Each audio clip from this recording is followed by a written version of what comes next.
The new transfer student was radiant and full of energy, completely different from us bookworms. That was how Ethan described her.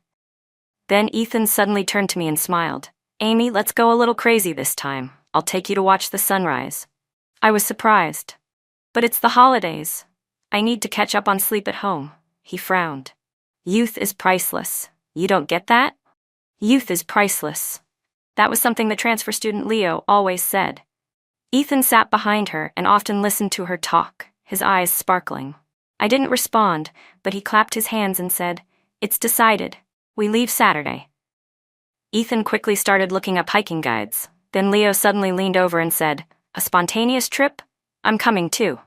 I looked up and saw Ethan smiling. "Sure," he said. I don't know why, but my heart suddenly skipped a beat, and a strange bitterness quietly spread inside me. Later that night, I got a message from Ethan. Something came up, and our plan was canceled. I instinctively asked, "What happened? Do you need help?" There was no reply on the phone. Time passed, and it felt like my words had sunk into a deep sea. I suddenly thought of the brightness in Ethan's eyes and glanced down at the hiking jacket I had just picked up. Silently, I put it away. When school resumed on Monday, I had barely stepped into the classroom when I heard people talking. "Ethan, you actually went? So brave." "Were Wendy's soup dumplings good? I keep seeing that place in short videos. It's so tempting. Ugh, I'm so jealous." This is what people mean when they say youth is priceless. Unbelievable. "Wait, why did you go with Leo? Didn't you say you were going with your childhood sweetheart?" Someone quickly hushed the conversation. "Shh, stop, she's here." In that moment, all eyes in the classroom turned toward me. Dead silence. Ethan looked over too, clearly a little awkward. "I didn't see you this morning," he said, "so I took a shortcut." "A shortcut?" "There's only one road from our neighborhood to school." I had gotten up early, waited and waited. Ethan was 10 minutes late. I had to plead with the security guard at the gate before I was let in. I don't even know how early he must have left to not see me at all. I put down my bag. My deskmate leaned in.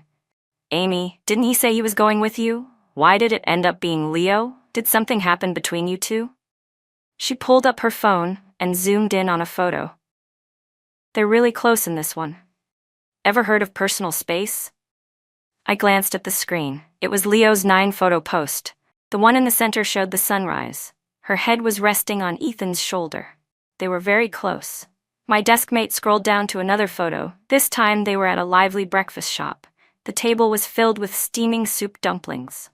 Leo had captioned it, "Youth has no price. Night hike to the summit, sunrise captured."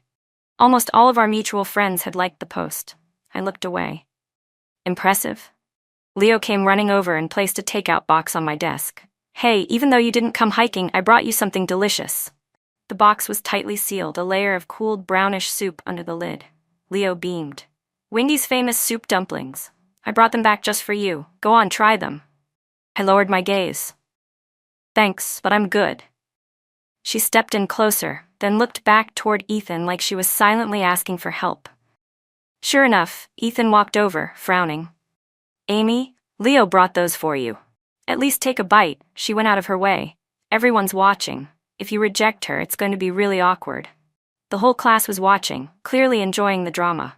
People across the room were pointing and whispering. "What's Amy's problem? She's just jealous.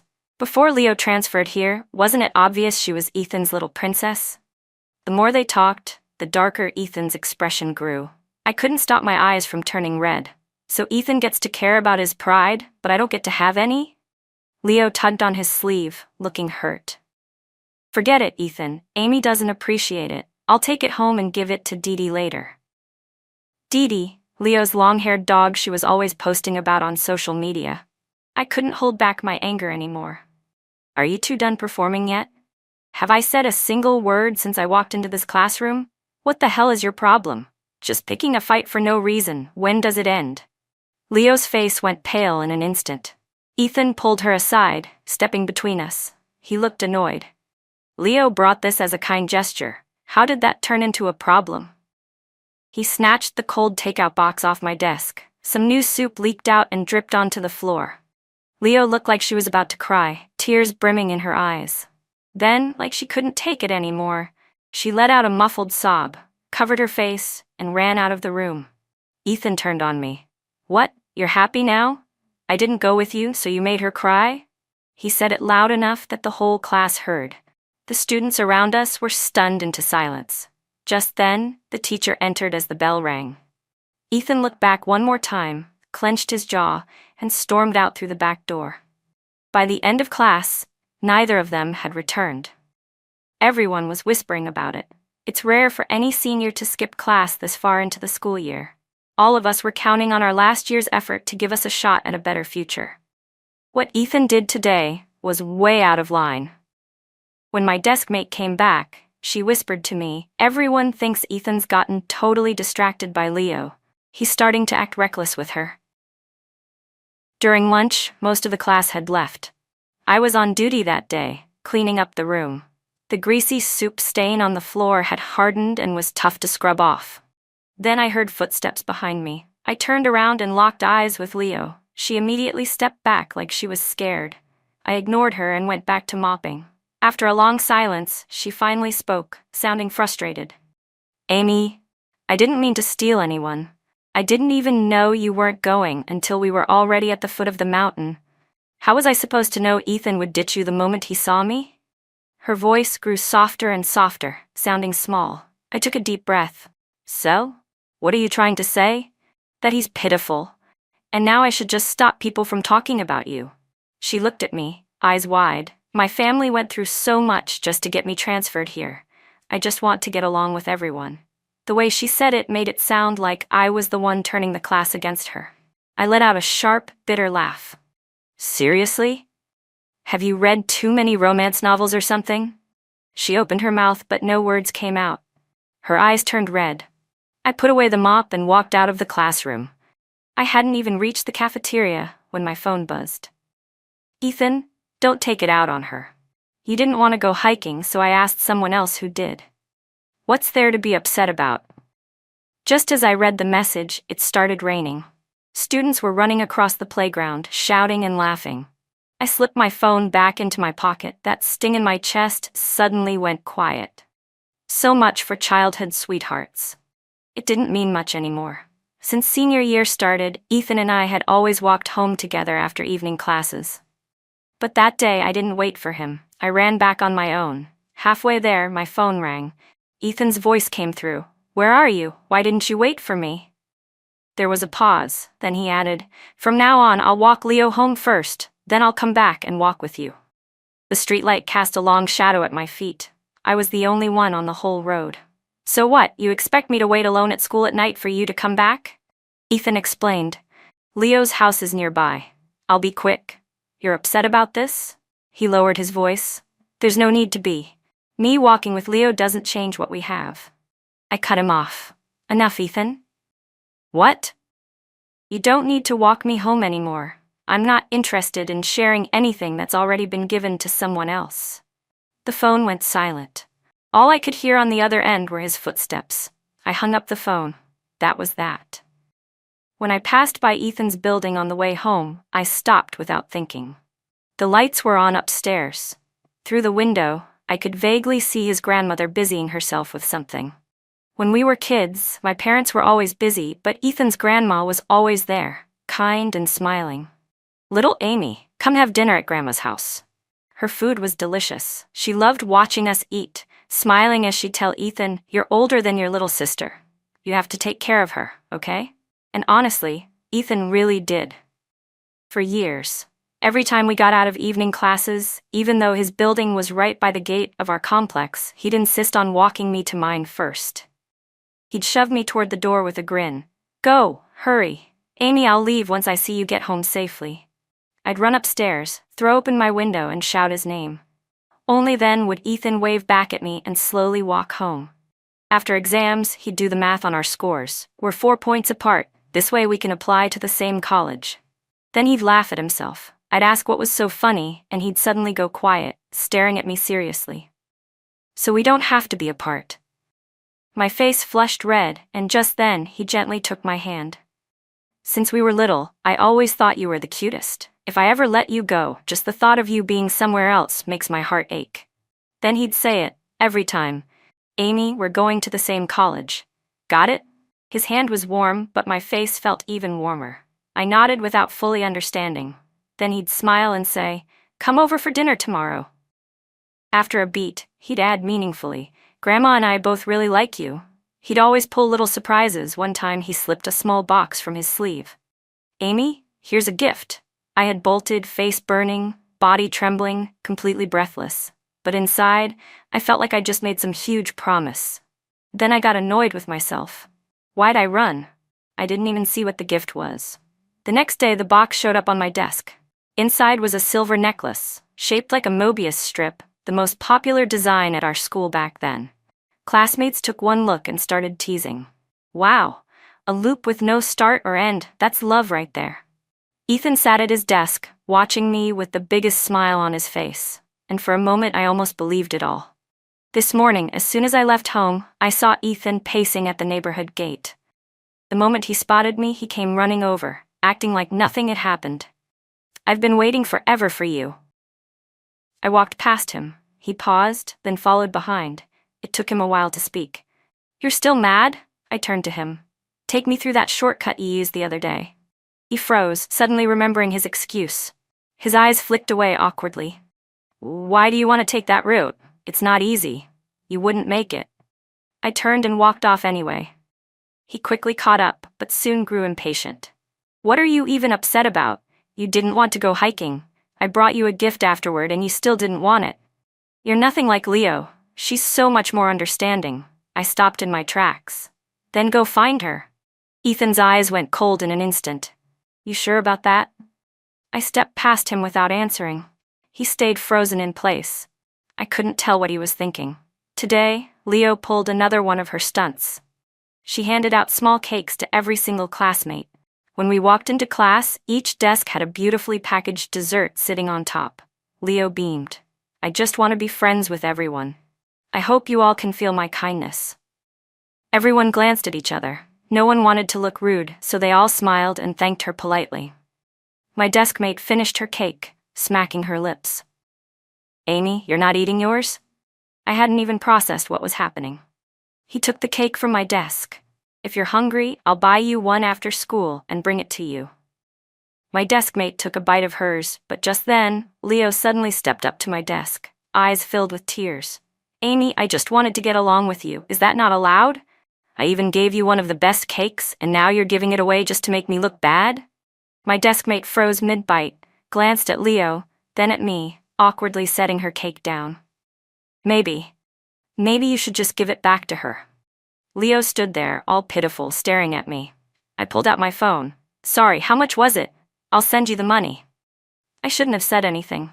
The moment the words left my mouth, her eyes turned red. Right away, someone couldn't hold back and tried to step in. "Amy, that's a bit much, don't you think? We're all classmates." "Yeah," someone added. "I know that cake shop. Their stuff is really expensive." Ethan suddenly kicked back his chair and stormed over. "Enough, Amy. Is this really fun for you?" Everyone in class stared at us, disapproving. Even my deskmate mumbled under her breath. "I was just hungry. I have low blood sugar." I straightened my back. "I'm not targeting anyone. This was just a misunderstanding. I'll pay for the cake. Happy?" Leo's lashes trembled, tears ready to fall at any second. Ethan looked at me with visible disgust. "Amy, this really isn't cool." A hot wave of anger surged through me. I stood up sharply and raised my voice. "Oh, I'm not cool. What about all of you? Why do you keep coming at me? What, stepping on me makes your version of youth more noble?" I snapped. I straight up threw that damned cake into the trash. "You all keep saying I'm targeting her? Fine, now I am. Happy?" The classroom went dead silent. Ethan looked stunned. "What the hell are you doing?" My deskmate was completely shaken. I kept my face cold. "I'm on class duty today, and now I finally get it." The atmosphere was an absolute disaster. Ethan spent the entire day with a gloomy face. Leo walked on eggshells, dodging my gaze every time our eyes met. Later, when I went to the restroom, I caught a glimpse of the two of them in the hallway, leaning against the railing, whispering. Leo giggled. "Why is your charm so dangerous? I've managed to offend people just by being around you." Ethan ruffled her hair. "It's not your fault. She just doesn't understand boundaries. I'm not her property." Leo batted his hand away. "Ugh, you messed up my hair." The two of them were joking and laughing until, out of nowhere, they locked eyes with me. Ethan froze, startled, and stopped mid-movement. Leo followed his gaze and looked my way too. For a second, everything froze. She quietly tugged at Ethan's school uniform. What now? Ethan's expression darkened as he stepped between us, shielding her from view. What are you doing here?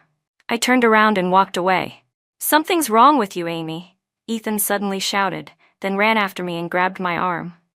Don't walk away, just say what you want to say. Leo followed, chiming in. Yeah, this is getting out of hand. Amy, please, just hear us out. I tried to pull away but couldn't.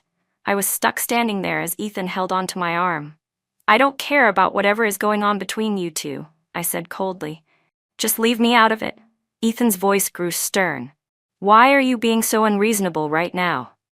Leo, as if they had practiced this beforehand, joined in perfectly with a trembling voice. Amy, I don't think I've ever done anything to hurt you. She choked a little. Can't we just talk this out? I lost it. I couldn't hold back anymore and shouted, I don't like you, and I don't want anything to do with you. Is that not allowed? Why is it that the second you cry, suddenly I'm the bad guy? If you've got a princess complex, maybe go get it treated at home before showing up here. I hadn't even finished the sentence when chaos erupted on the playground. Someone shouted, Watch out, and a blur of motion came flying straight toward us. In a flash, Ethan let go of my hand and stepped in front of Leo to shield her, pulling her backward.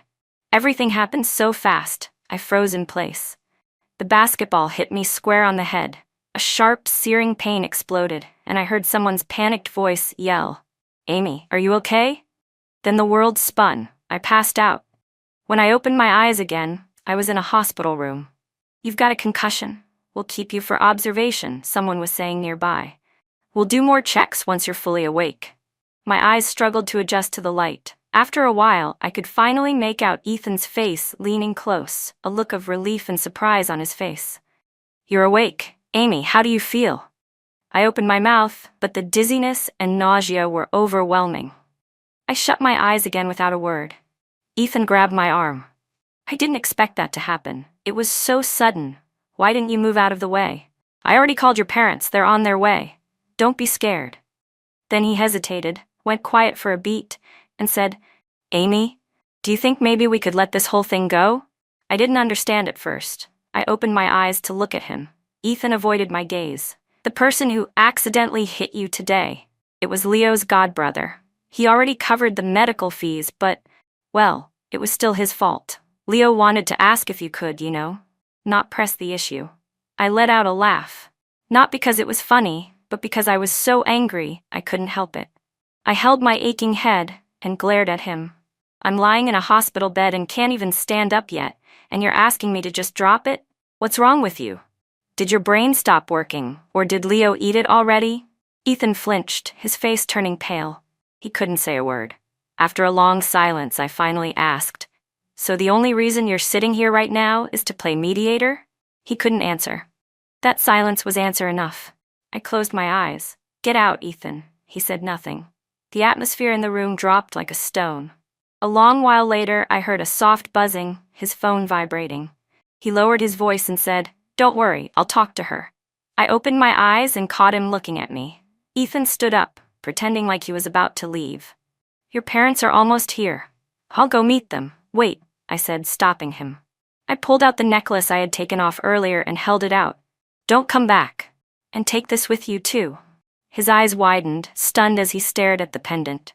The room fell into silence. Then, frowning, Ethan muttered, What are you doing now? He refused to take it, so I let go right in front of him. The Mobius strip pendant fell to the floor with a light clink. Ethan's expression changed completely. So now you're cutting me off? That's seriously immature. He turned and walked away without looking back. I closed my eyes again, dizzy and drained. That's it. Just leave me alone. There wasn't much time left before the college entrance exams. Even with a concussion, I chose to get discharged on the third day. Luckily, it wasn't too serious. I could still read the test questions clearly. As soon as I returned to class, a classmate told me someone was asking for me. When I stepped outside, I saw a boy in our school uniform looking at me with a guilty expression. Are you okay? He asked. That's when I realized, this must be the godbrother Leo always bragged about. I don't know why, but just hearing he had anything to do with Leo immediately made me dislike him. I turned to walk away, but he grabbed the strap of my backpack. "I'm really sorry," he said. "I was the one who lost control of the basketball that day. But there's a test this afternoon, so I'll get going now," he added. "When I saw you at school today, I just wanted to check if you were okay." I turned and walked back into the classroom. "I don't need your concern." More classmates began trickling in. Out of the corner of my eye, I noticed that guy was still standing at the door, looking incredibly guilty. Everyone connected to Leo always seemed to be putting on some sort of act. I lowered my head and opened the test booklet in my hands. When my deskmate came in, she blurted out, "Hey, isn't that Zhao Xingyu from class 3? What's he doing in our class?" Just as she said that, Leo moved. Like a butterfly, she fluttered outside, her cheerful, bell-like laugh trailing behind her. "Zhao Xingyu, are you here to see me?" I couldn't hear what was said outside, but soon the laughter stopped. Through the window, I saw the boy walking away. His back looked defeated. My deskmate leaned in and whispered, "What godbrother? That's just someone Leo's been trying to get close to." She insisted they were connected because both their names have the word Xing in them. Zhao Xingyu doesn't even pay her any attention. She nudged me. "Hey, are you listening? Did the basketball scramble your brain?" I lowered my eyes. "Yeah, I heard." That was when Ethan walked in. The moment he saw Leo, he smiled and brought over a warm breakfast, placing it on her desk. Not even a glance in my direction. My phone buzzed unexpectedly. I had a new friend request from someone named Starlight. After evening classes, Ethan was the first to dash out of the classroom. He stood at the door, loudly calling out like he wanted the whole world to hear, "Leo, let's go, I'll walk you home." I walked right past him like he wasn't even there, but from the corner of my eye, I saw his smile fade. When I reached the school gate, I noticed the same boy, the one who'd hit me with the basketball, waiting nearby, slightly out of breath. I remembered his name now, Zhao Xingyu. Turns out, he'd been following behind me the whole time. Under the dim glow of the streetlights, his shadow trailed not too close, not too far. Suddenly, I stopped walking. So did he. "Do you need something?" I asked. He looked a little awkward. "I just wanted to make sure I didn't mess you up too badly." I didn't respond. He scratched his head. "I looked it up online. Concussions can make people cranky, so?" His voice faded off, clearly referring to when I told him I didn't need his sympathy. I was quiet for a moment. "I'm okay now.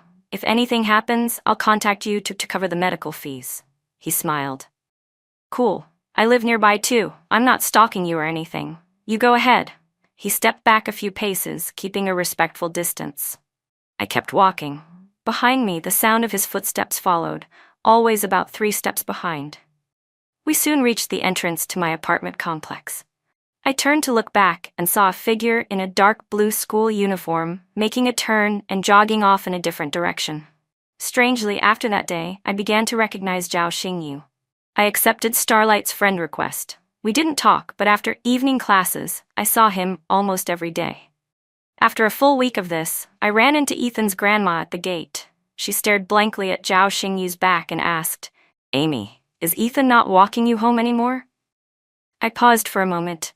"We haven't walked home together in a long time." Grandma's mouth dropped open. "That can't be. Just yesterday he said you two were studying together. He didn't even get home until the middle of the night." I went silent. I didn't know how to tell her that Ethan hadn't studied with me in ages.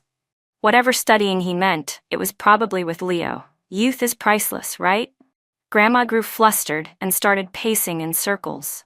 Right in front of me, she pulled out her phone and called Ethan. I turned and quickly walked away. Whatever Ethan was doing, good or bad, I didn't want any part of it anymore. I'd barely gotten home when my phone rang. It was Ethan, furious. "Amy, you really had to go tattling?" Ethan's voice was full of anger. "Walking home with another guy, were you just trying to make my grandma worry about you or something?" I held the phone away from my ear. "Are you done? What did you just say?" "Ethan, your life has nothing to do with me anymore, and I'd appreciate it if you stopped bothering me." I paused for a second, then added, "I thought I made myself very clear at the hospital." The line went quiet. I hung up, but the phone immediately started ringing again. His name kept flashing across the screen. After a few more attempts, I declined the call and blocked his number. The next morning, before I even left our neighborhood, I saw Ethan waiting outside the gate. He looked terrible, like he hadn't slept all night. I said nothing as I walked past him. "Amy," he called after me. I couldn't understand why some people just refuse to listen when you clearly tell them no. At the corner, I saw the familiar navy blue school uniform waiting like always. I jogged over, and Zhao Xingyu naturally fell into step beside me. Unexpectedly, Ethan suddenly caught up from behind and stepped in front of us. "So you're walking home with him now?" I frowned. "What's that got to do with you?" Ethan narrowed his eyes. "You're not trying to make me jealous, are you?" His expression softened as he went on. "Don't do stuff like this. It's pointless. If you'd just accept Leo, I'd still be willing to be with you." I was speechless, stunned by how shameless he was. When I snapped out of it, I grabbed Zhao Xingyu's backpack strap and sped up. Zhao looked surprised. "Do people in your class binge-watch trash dramas or something?" "Just him," I said. Zhao got serious. "Still confident, Amy?" I nodded. "Even with everything, I haven't let my studies slip." He patted my shoulder. "Then keep it up. Don't let one basketball knock your brain loose. I don't know if youth really is priceless, but I've seen what it can cost." During the final stretch before college entrance exams, Ethan fell completely off track. He didn't even make it onto the ranking list. His name was nowhere to be found. The school called in his grandma. She walked in slowly, hunched over. I don't know what she said in the office, but when she left, she kept her head down, and her footsteps were heavy. I watched from the railings, but didn't know what to say. Zhao Xingyu leaned next to me. "Don't stress too much. You need a balance. Study too hard without rest and you really will turn into an idiot." I nudged him. Zhao just smiled and said, "Want to go hiking?" Hearing that word made something twist in my chest. He looked toward the field. "One setback doesn't mean anything. Let's go clear your mind, get a new perspective, and then push forward again." Strangely, I thought of that line. Youth is priceless. Before I knew it, I nodded. That night, I stayed up by the phone, half expecting someone to cancel on me again. The wait felt long, too long. But early the next morning, I got a message from Starlight. "Get ready. I'll be downstairs in 10 minutes. In that moment, the anxiety in my chest finally settled. I replied to his message, pulled out that hiking jacket I had stashed away, and this time I saw the summit. I saw the clouds. I saw the mist. Zhao suddenly shouted beside me, "Amy's totally going to crush the exam. Amy's getting into a great college." I turned to look at him and couldn't help but smile. I cupped my hands around my mouth and echoed back, "Amy's totally going to crush the exam." My voice rang out over the mountaintop. Zhao grabbed my hand as we started heading down. "After the second mock exam, there's still the third. This time you're going to ace it." "Yeah," I said. "I'm going to crush it." I had never felt like this before, like a fire had been lit inside me, burning bright enough to carry me all the way through the college entrance exams. When school resumed on Monday, every class ramped up their revision. Ethan suddenly snapped out of whatever funk he'd been in and started taking studying seriously again. Even Leo stopped going on about youth is priceless with the same enthusiasm. One day, during self-study period, Ethan stood up and walked over to my desk. "Amy, can you help me with this problem?" Every eye in the room turned toward us. I glanced up. "I don't know it." Ethan hesitated, then dragged his chair over and sat beside me. "We know each other's study habits better than anyone." I stayed silent. He pressed his lips together. "My grandma said her biggest hope is for me to get into a good college. I don't want to let her down either." I stood up so fast my chair scraped the floor. I said, "I don't know it. Do you not understand plain English?" Ethan's face changed immediately. Leo rushed over, bristling. "If she doesn't know, then she doesn't know. Why are you yelling like that?" Ethan glanced down at my test paper and saw all the neatly written problem breakdowns I had done. His expression darkened instantly. Leo followed his gaze, then pouted. "So you do know it. Everyone says you and Ethan are close. What, now you're holding out on him?" I closed my notebook and looked up at them. "Whether I know it or not has nothing to do with either of you." Ethan's face turned ashen. Leo was still trying to speak up for him, but Ethan suddenly turned around and walked off. As he yanked his school jacket off the back of his wooden chair, the zipper made a loud, angry screech. He threw the jacket over his head and slumped onto the desk, the picture of teenage misery. What a mess. The bell rang. I closed my notebook and saw a hand reach over. I looked up to find Ethan in front of my desk again, sighing. I won't walk Leo home anymore. I'll walk with you again.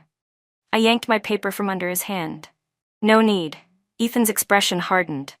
Then what do you want? I stood up and walked away. Of course, he followed. I'm walking you home today, and from now on too. I acted like I didn't hear him. He suddenly grabbed my wrist and raised his voice.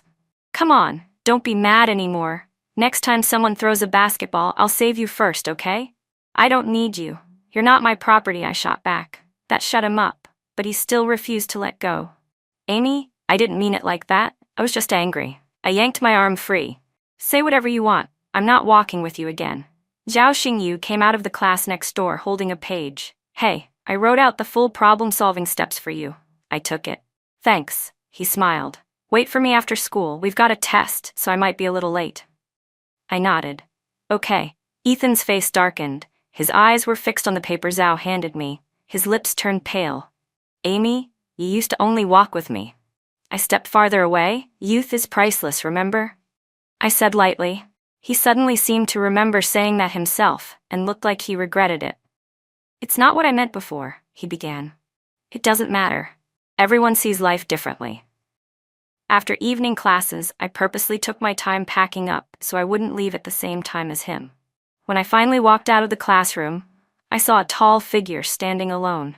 He looked completely defeated. I'd known him since we were kids. One glance and I knew it was Ethan.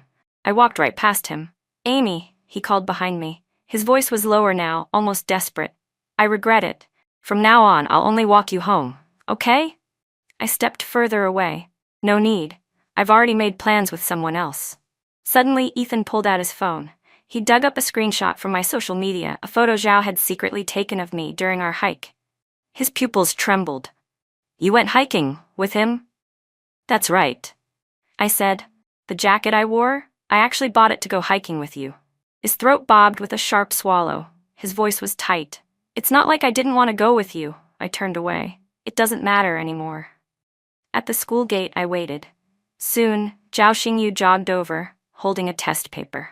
This is one of the questions our homeroom teacher said might come up. Take a look.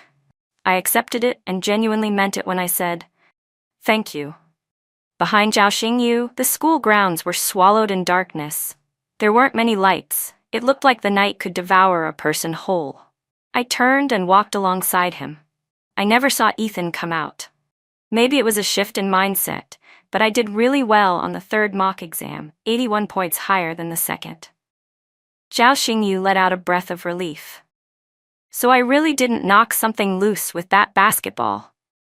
I suddenly remembered Ethan coming to plead with me. Didn't he say he didn't want me to press charges?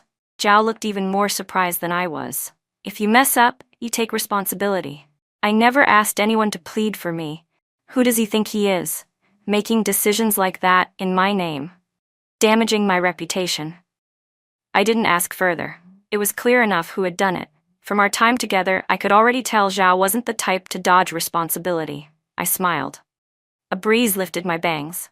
No one. It's in the past now. This final stretch of time shouldn't be wasted on people who don't matter. 3 days of college entrance exams. By the end, I was running on fumes. To commemorate our youth, our classmates organized a celebration dinner. When I arrived, Leo was already there, surrounded by admiration like always. She really did have that talent. Wherever she went, she became the center of attention. She was the first to greet me. Well, the straight-A student is here. I found a corner and sat down. My desk mate leaned over and whispered, Leo's guessing she'll break 300 points. She's over the moon. What about you? I cracked some sunflower seeds with her and said casually, pretty good. I checked answers with Zhao. I should score over 550. Suddenly, the door to the private room opened. Ethan walked in, eyes locking onto mine instantly. Amy, why didn't you wait for me? You even blocked me on WeChat. I raised an eyebrow. Why would I wait for you? His eyes turned red. You promised me. You said we'd never be apart, that we'd go to the same college. You accepted my promise, so you. He cut himself off, face changing. Your necklace. Where's the pendant? His breathing was unsteady. I stood up and met his eyes. For the sake of your boundaries? I threw it away a long time ago.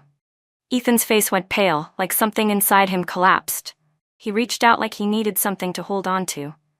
All those things I said, I didn't mean them. Amy, I'll take you hiking to watch the sunrise, okay? I'll take you to Wendy's for soup dumplings. Just us this time. No one else. His lips trembled, voice louder than it needed to be. For some reason, every head in the room turned toward Leo. She froze, biting her lip. Her eyes turned red. Don't look at me. I tried to talk to them. I've been trying to help. Someone laughed awkwardly to break the tension, and the party continued as if nothing had happened. Later, my deskmate quietly told me, "Looks like Ethan didn't do so well on the exam. I was in the same test room. He came out looking awful." I lowered my eyes. All our effort comes to a breaking point at the college entrance exam. No one waits for you if you fall behind. Whether he did well or not, that was his own path. When the party ended, I walked out of the private room. Ethan chased after me with his jacket. "I'll walk you home." But another guy was already standing at the door, smiling faintly. "Hey, Amy, you done eating? I'll walk you home." Ethan saw him and froze. I followed Zhao Xingyu's steps. He asked, "So, which college are you aiming for? Should I go with you?" He smiled playfully. "A cute girl like you shouldn't be left to get hit in the head by some other guy again." Someone called my name behind me. I turned and saw Ethan, eyes full of pleading. "Can I please walk you home?" "Go home and eat," I said. "I need to catch up on sleep." Then I paused. "Your youth is priceless, remember?" Out of the corner of my eye, I saw his face drain of color. I turned and walked away. On college move-in day, I saw Ethan from the building above. He was standing in the shadows, and I couldn't make out his face. Zhao and I had gotten into the same college. He came to help me move in and showed me a message on his phone. It was from Ethan. "Take care of her for me." I frowned. "Just block him." Zhao smiled. "It's fine, let him watch us from a distance in our new college life. Might do him some good." "All right then," I said. "Here's to the next 4 years," he said, grinning with meaning. "To the next 4 years," I echoed. "Goodbye, Ethan. Hello, something new."